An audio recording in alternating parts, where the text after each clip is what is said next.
Hello, everyone. I'd like to help you guys turbocharge your grading within Classroom by utilizing your Gmail.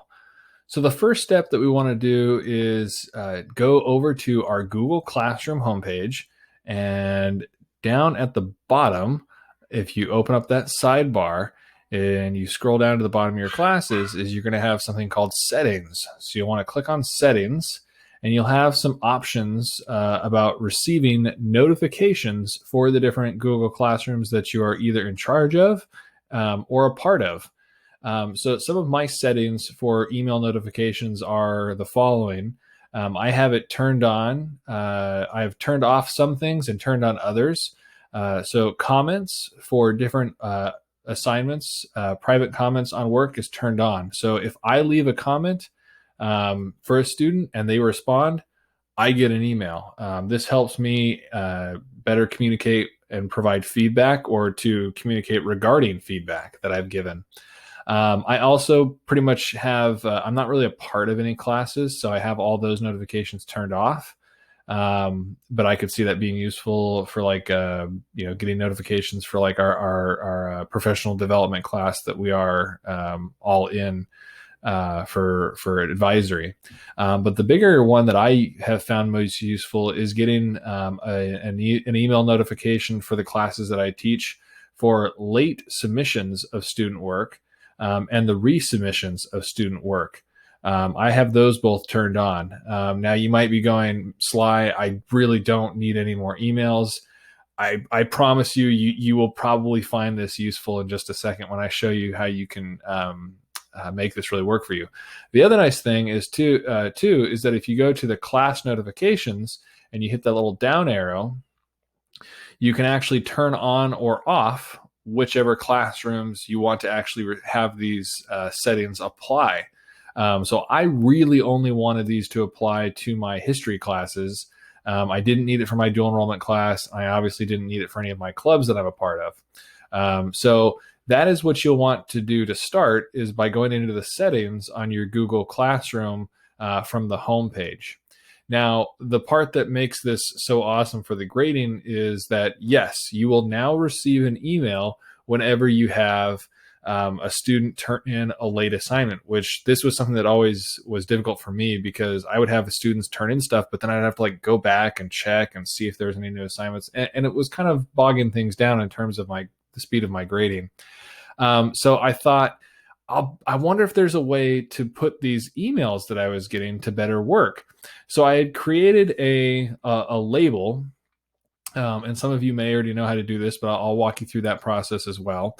But I had created a label for submitted late work from students, and when you get when you have a student that turns in late work, it shows up in your email like this. So it's like submitted late work for this assignment, the student that submitted it, and then it gives you a little breakdown of the assignment and how many days late it was.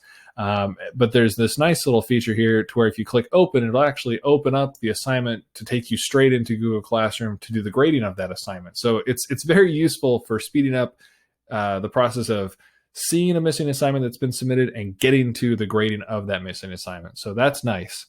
But the actual automation of getting those missing assignments, or those emails of missing assignments, into my labeled folder here was the biggest task ahead of me. So let me show you how to do that. If you go up to the right-hand corner where it's got the little gear there, the settings, and you press that, it'll give you an abbreviated version of the settings, but we want to go into see all settings. So if we click on that, it'll give you the general settings, and you'll have some other subtitles here like labels. So you can see I have some custom labels down here for like IEPs and 504s, parent emails, student comments, and submitted late work. But what we want to do is create an actual filter for all of our incoming mail. So I have the 3 custom filters applied here. One is for submitted late work, one is for private comments, and then there's another one that I've created to eliminate some other emails that I get from Google Classroom for a different assignment, but I'm not going to talk about that. But the assignments that I always wanted to be alerted of was the submitted late work. So I'll show you how I created that. In order to create this, I hit create a new filter. And when I did that, it pulls up a menu that looks like this. You get like a from, to, subject, has these words, doesn't have these words, if the size is bigger than this, if it has an attachment, doesn't include a chat, all this stuff. That's great. But I knew that the subject line of my alert from Google Classroom says submitted late, and then it tells me what the assignment is. So you can actually use my filter for creating your own filter. So you'd want to just type in submitted late in the subject line, and then you'd say continue.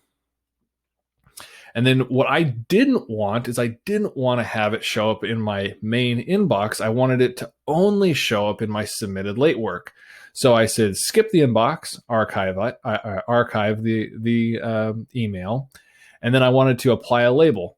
I wanted it to go into the submitted late work. So I clicked on this, and I had to create that label. So I said new label, and then I gave it the title of submitted late work. And then I applied it to the 12 existing conversations that I had. So I can actually do this right now just to show you guys. And you have a lot of options when you use this filter automation. You can apply it to a category, or you can say delete it. So I have that for a different filter. You could forward it to an email if you wanted to. You could star it, so if like you have something coming from Dan Neff, then you could start. Or if you have something coming from the district, you could start. If you want to like specially mark those kinds of emails. So we're going to update this filter. So as you guys can see, I have in my inbox, I have a message from Chef Amber about some meatballs here. But what I don't have in my main inbox is this update about some student work. So Tyler submitted an assignment, a quiz late, and I can click on that and hit open, and it's going to take me right to that assignment, his work, so that I can import those scores for his quiz. So very, very nice. Definitely speeds things up. So I'm going to close this and go back to Mail. And that is how you can set up a filter tied into a label to help expedite your grading for your work.